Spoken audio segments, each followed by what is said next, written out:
بسم اللہ الرحمن الرحیم۔ السلام علیکم ناظرین، تمام تعریفیں اللہ تعالیٰ کے لیے جو اس جہان کا خالق، مالک اور پروردگار ہے، اور لاکھوں کروڑوں درود اور سلام اللہ تعالیٰ کے آخری نبی حضرت محمد مصطفیٰ صلی اللہ تعالیٰ علیہ وآلہ وسلم پر۔ ناظرین، آج کی ہماری ویڈیو کا موضوع ہے پرائیویٹ اور پبلک کمپنیاں کیسے بنائی جاتی ہیں۔ ناظرین، میرا زیادہ تر تعلق کمپنی لا سے ہے، اور حال ہی میں مجھ سے میرے کسی جاننے والے نے سوال کیا تھا کہ کمپنی کیسے قائم کریں، یعنی کمپنی کیسے بنائی جاتی ہے۔ وہ کمپنی بنانا چاہ رہے تھے تو اس کے بارے میں انہوں نے مجھ سے اس لیے پوچھا تھا، تو میں نے جو تفصیل اسے بتائی تو وہ میں نے سوچا آپ لوگوں کے ساتھ بھی، اپنے ناظرین کے ساتھ بھی شیئر کر دوں۔ ناظرین، میں کمپنی کی تمام اقسام کو اپنی آنے والی ویڈیوز میں آپ لوگوں کے ساتھ ضرور شیئر کروں گا، اور کمپنی آرڈیننس 1984 کو بھی آپ کے ساتھ تفصیل سے شیئر کروں گا انشاءاللہ۔ ناظرین، یہاں پر میں آپ کو یہ بتا دوں کہ مجھے اس دوران انگلش کے الفاظ بھی استعمال کرنا پڑیں گے اس ویڈیو میں، کیونکہ کمپنی لا میں انگلش کا زیادہ استعمال ہے، اور جو MBA وغیرہ لوگ ہیں جن کا تعلق بزنس سے ہے ان کو سمجھنے میں آسانی ہوگی، اور آپ لوگوں کو بھی سمجھنے میں آسانی ہوگی۔ ناظرین، یوں تو کمپنی مختلف قسم کی ہو سکتی ہیں، اور اپنی نیچر آف بزنس کے اعتبار سے بھی ان میں کافی فرق ہوتا ہے، لیکن بنیادی طور پر کمپنی دو ہی قسم کی ہو سکتی ہے، بلکہ ہوتی ہیں۔ ایک ہوتی ہے پرائیویٹ کمپنی، دوسری ہوتی ہے پبلک کمپنی۔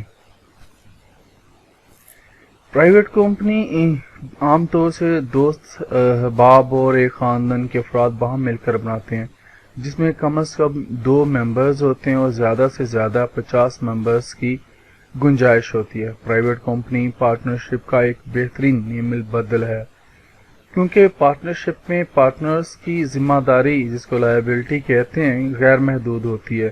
اگر خدا نہ خواستہ بزنس نقصان کی وجہ سے ڈوب گیا تو تمام پارٹنرز اپنی دیگر جائیداد سے بزنس کی ذمہ داریوں کو پورا کریں گے، کیونکہ اس میں لائبلٹی غیر ہوتی ہے۔ لیکن اس کے برعکس، کمپنی میں ذمہ داری لائبلٹی ہونے کی وجہ سے اگر بزنس میں نقصان ہوا تو کمپنی کے ممبرز کو اپنے گھر سے کچھ دینے کی ضرورت نہیں آئے گی، بلکہ کمپنی کے اثاثہ جات کو بیچ کر حاصل ہونے والی رقم عام قرض خواہوں اور متعلقین میں ان کے شیئرز کے ریشو کے حساب سے تقسیم کر دی جائے گی۔ ناظرین، اب چلتے ہیں مزید جاننے کے لیے اگلی سطر، پرائیویٹ کمپنی بنانے کا طریقہ کار۔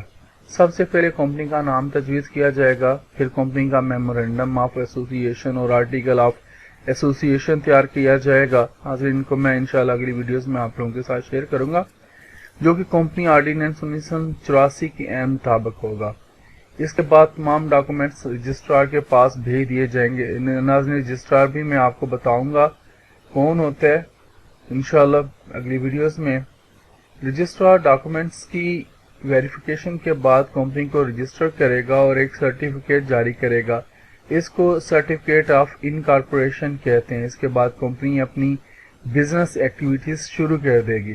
پرائیویٹ کمپنی کے لیے ضروری ہے کہ وہ اپنے نام کے ساتھ پرائیویٹ کا لفظ لکھے، جیسے مکہ ٹریول پرائیویٹ لمیٹڈ وغیرہ۔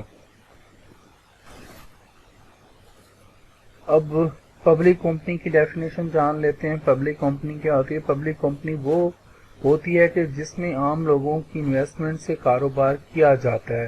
پبلک کمپنی میں کم از کم 3 ممبرز ہوتے ہیں، جبکہ انتہائی تعداد کے حوالے سے کوئی حد مقرر نہیں ہے۔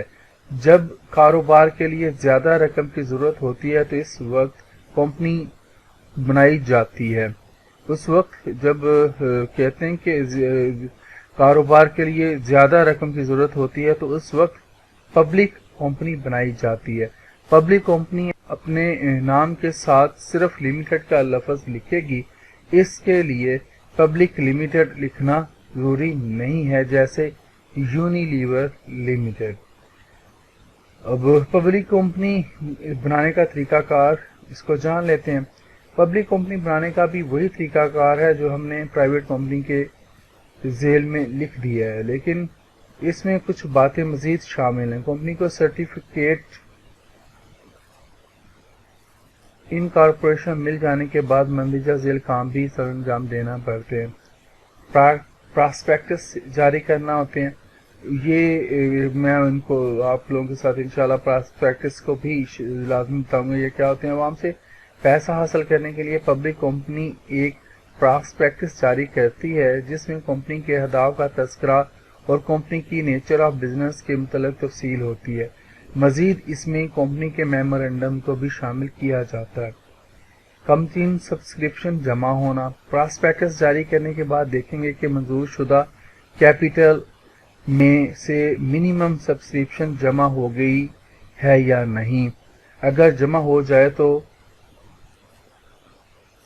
رجسٹرار کو بتایا جائے گا اور رجسٹرار اس پر ایک سرٹیفکیٹ جاری کرے گا جس کو سرٹیفکیٹ آف کمنسمنٹ کہتے ہیں. اگر کم ترین سبسکرپشن پوری نہ ہو تو مندرجہ ذیل 3 صورتیں قابل غور ہوں گی. نمبر 1 دوبارہ پراسپیکٹس جاری کرنا. نمبر 2 کمپنی کو بند کرنا. نمبر 3 سلوپ جمع کروانا. پراسپیکٹس سرنو جاری کرنے کا بظاہر کوئی فائدہ نہیں ہوگا کیونکہ جب ایک دفعہ پبلک اور عوام نے آپ کی پیشکش اور پرپوزل کو رد کر دیا تو دوسری دفعہ ان کا متوجہ ہونا ضروری نہیں ہے.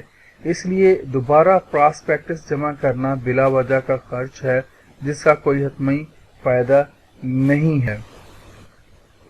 دوسری صورت یہ ہے کہ کمپنی بنانے کے ارادے سے باز آ جائے، جبکہ تیسری اور آخری صورت یہ ہے کہ سلوپ جمع کروا دیں اور پھر جب آپ کی گڈ ول اچھی ہو جائے تو پھر مارکیٹ میں آ کر لوگوں کو انویسٹمنٹ کی پیشکش کریں.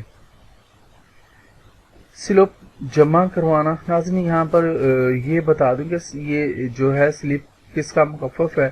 یہ ہے statement in lieu of prospectus کا مخفف ہے جس کا مطلب ہے کہ چادر دے کر پاؤں پھیلانا، یعنی کمپنی کے پروموٹرز اپنے ذاتی پیسوں سے کاروبار کریں اور جو عوام سے پیسہ لیا ہے اس کو واپس کر دیں.